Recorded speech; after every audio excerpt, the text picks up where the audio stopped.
আসসালামু আলাইকুম। আমুদরিয়া নিউজে আপনাদের স্বাগত। আপনাদের সঙ্গে আমি এরশাদ। কয়েকটি বিশেষ খবর পড়ছি।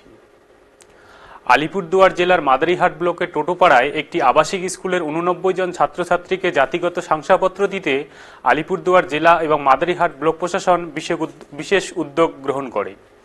জানা গেছে, জেলা এবং ব্লক প্রশাসনের আধিকারিকগণ যৌথভাবে বুধবার ওই স্কুলে যান, ছাত্রছাত্রীদের থেকে আবেদনপত্র জমা নেন।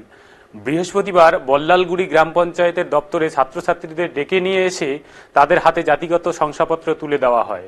উপস্থিত ছিলেন আলিপুরদুয়ারের মহকুমা শাসক, অনগ্রসর শ্রেণী কল্যাণ দপ্তরের জেলা প্রকল্প আধিকারিক, মাদারিহাটের বিডিও, বল্লালগুড়ির গ্রাম পঞ্চায়েত প্রধান প্রমুখ। মহকুমা শাসক জানান যে টোটোপাড়া একটি দুর্গম এলাকা। এখান থেকে জেলা সদর দপ্তর আলিপুরদুয়ারে যাতায়াত খুবই কষ্টকর।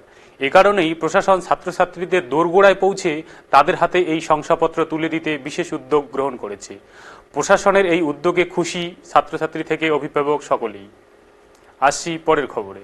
একজন সাংবাদিকের মাইক্রোফোন ছিনিয়ে মারধর করে জখমের মামলায় অভিযুক্ত ফিল্ম তারকা মোহনবাবুকে অন্তর্বর্তী জামিন দিল দেশের সর্বোচ্চ আদালত। বৃহস্পতিবার সুপ্রিম কোর্ট এই নির্দেশ দিয়েছে। এর আগে তেলেঙ্গানা হাইকোর্ট তার আগাম জামিনের আবেদন খারিজ করে দিয়েছিল।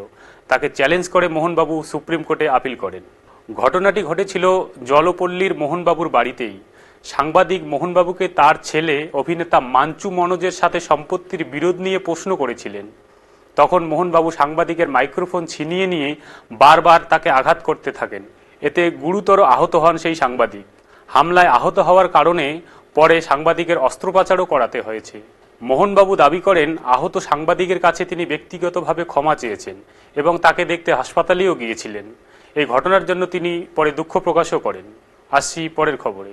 আরজিকর হাসপাতালে তরুণী চিকিৎসককে ধর্ষণ ও খুনের মামলায় 5 মাসের মাথায় শেষ হলো শুনানি পর্ব। এখন 18 জানুয়ারি আরজিকর ধর্ষণ ও খুন মামলায় রায় দেবেন শিয়ালদা আদালতের বিচারক। এই মামলায় ধৃত সিভিক ভলান্টিয়ার সঞ্জয় রায়ই দোষী বলে জানিয়েছে সিবিআই। সেই ব্যাপারে নথিপত্র তথ্য প্রমাণ দাখিল করেছে সিবিআই। সিবিআই এর তরফে সঞ্জয়কে যেন ফাঁসির সাজা দেয়া হয় সেই আর্জি জানানো হয়েছে। আসছি পরের খবরে। ভারতকে গুরুত্বপূর্ণ আঞ্চলিক সহযোগী বলল আফগানিস্তানের শাসক তালিবানরা। বুধবার তালিবান সরকারের বিদেশমন্ত্রীর সঙ্গে বৈঠক করেছেন ভারতের বিদেশ সচিব বিক্রম মিস্ত্রি। দুবাইয়ে এই বৈঠক হয়েছে। এরপরে তালিবানের বিদেশ মন্ত্রকের তরফে বিবৃতি দিয়ে জানানো হয়েছে যে ভারতকে তারা গুরুত্বপূর্ণ আঞ্চলিক সহযোগী হিসাবেই মনে করেন। এই মুহূর্তে পাকিস্তান ক্রমশ বাংলাদেশের দিকে ঝুঁকছে। বাংলাদেশের অন্তর্বর্তী সরকারের অনেকে ভারত বিরোধিতায় সুর চড়াচ্ছেন। সেই প্রেক্ষাপটে তালিবানরা ভারতকে গুরুত্বপূর্ণ সহযোগী বলায় পাকিস্তান এবং বাংলাদেশে তার প্রতিক্রিয়া হওয়া স্বাভাবিক।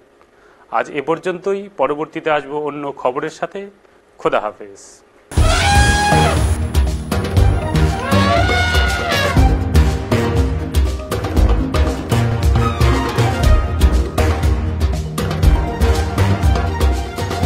আসছে হাতি ও অভিযান। প্রতি শনিবার ঠিক রাত 9টায় চোখ রাখুন আমুদরিয়া নিউজে। Amudoria News, Voice of the Marginal.